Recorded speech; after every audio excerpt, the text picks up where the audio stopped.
থাকবো না, শ্রমিক লিডার থাকবো, ও আমাদের পক্ষে থাকবে, ও কোনো কোম্পানির পক্ষে থাকবে না, ও আমাদের বিরুদ্ধে করে, ওর ইচ্ছা চাকরি করে। আমরা কি সঠিক জিনিস পাচ্ছি কিনা, সঠিক স্যালারি পাচ্ছি কিনা, আমরা বোনাস পাচ্ছি কিনা, আমাদের এগ্রিমেন্ট হচ্ছে কিনা, ছুটি ছাড়া পাচ্ছি কিনা, ওটা আমাকে শ্রমিক লিডারে করবে। আমাদের একটা শ্রমিক লিডার প্রয়োজন।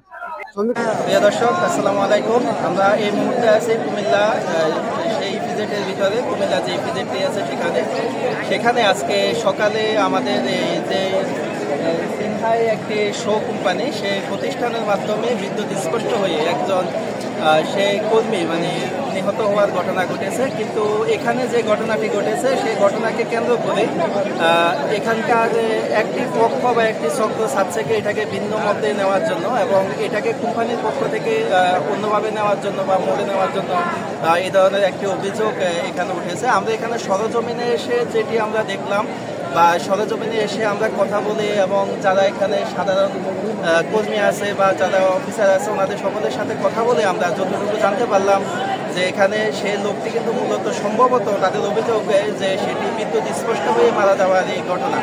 আমরা এখানে যিনি প্রধান আছে সেই ফ্যাক্টরির যিনি প্রধান আছেন যে এছাড়া ডিভিশনের প্রধান, ওনার সাথে আমরা কথা বলেছি। উনি আমাদেরকে জানিয়েছেন যে এখানকার যে ঘটনা, এখানে বিদ্যুৎ স্পষ্টের কোনো অকারেন্সি নাই, এটা নাকি হার্ট স্ট্রোক না নিয়ে অর্থাৎ স্ট্রোকে মারা যাওয়ার যে ঘটনা উনি আমাদেরকে জানিয়েছেন। কিন্তু এখানে যারা আছেন এই ফ্যাক্টরির যত কর্মচারী বা কর্মকর্তা আছেন ওনাদের প্রত্যেকেরই দাবি যে এটি বিদ্যুৎ স্পষ্ট হয়ে কিন্তু এখানে মৃত্যুবরণ করার সেই অবস্থানটুকু এখানে নাকি আছে। আরেকটি কথা আপনাদেরকে জানিয়ে রাখি যে এখানে যারা কর্মকর্তা কর্মচারী আছেন ওনাদের কিন্তু অনেকগুলো অভিযোগ কিন্তু এখানে আছেন। মহিলা সব মহিলাদের চাকরি আমাদের পুরুষরা চাকরি করে না, চাকরি মহিলারা করতে পারে না, কিন্তু আমরা বাধ্যতামূলক হইয়া মহিলারা আমরা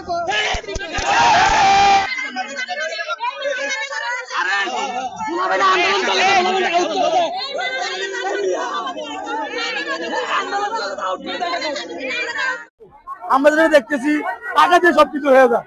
যদি এটা টাকার বিনিময়ে যদি কোনো কারচুপি হয় এর চেয়ে বড় ধরনের আমরা কাজ করি, আমরা যে অন্য অধিকারটা এটা সঠিকভাবে পাই না। কারণ আমাদেরকে যে প্রেশার দিয়ে কাজের প্রেশার উপরে শুধু ছুটিটা সঠিকভাবে দেয় না। কেননা ওনারা বলে আমাদের ফ্যাক্টরিতে আসো ছুটি দেবো, কিন্তু আসার পরে যে সিরিয়াল ধরে তাদের ঘুরতে হয়, গালাগালি শুনতে হয়, এটা হয়, তারপরে ওনারা ছুটির ব্যবস্থা করতে করে না। ঠিক আছে, সব গালাগালি করেন, হাত তুলেন, গালাগালি করে আমরা কাজ করতাম 8 ঘন্টা করে আমরা কাম করা। আমরা একটাই চাই, যারা এই সত্যকে মিথ্যে বলে প্রচার করতে চাইছে তাদেরকে আমরা আমাদের সামনে চাই, এটাই আমাদের দাবি। কেন তারা সত্যকে মিথ্যে বলে? শ্রমিক বলে কি অন্য মানুষ না? আজকে যদি আমি মারা যেতাম তাহলে কি তারা এমনি সত্যকে মিথ্যা বলতো? হ্যাঁ, এটা হওয়ার প্রেক্ষিতেই তো আসলে জিনিসটা একটু ঘোলাট হয়ে গেছে। সেটা হতেও পারে, আমরা এখানে যেটা দেখেছি আমাদের কাছে জিনিসটা একটু ঘোলাটে মনে হচ্ছে যে এটা বিদ্যুৎ শক হওয়ার বিষয়ে। আমরা যখন চেক করেছি তখন আমাদের মেনটেন্যান্স ডিপার্টমেন্টের লোকজন, আপনারা দেখেছেন বক্তব্য দিয়েছে, হয়তো ভিডিও করেছেন, আপনারা সেটা দেখাতেও পারবেন।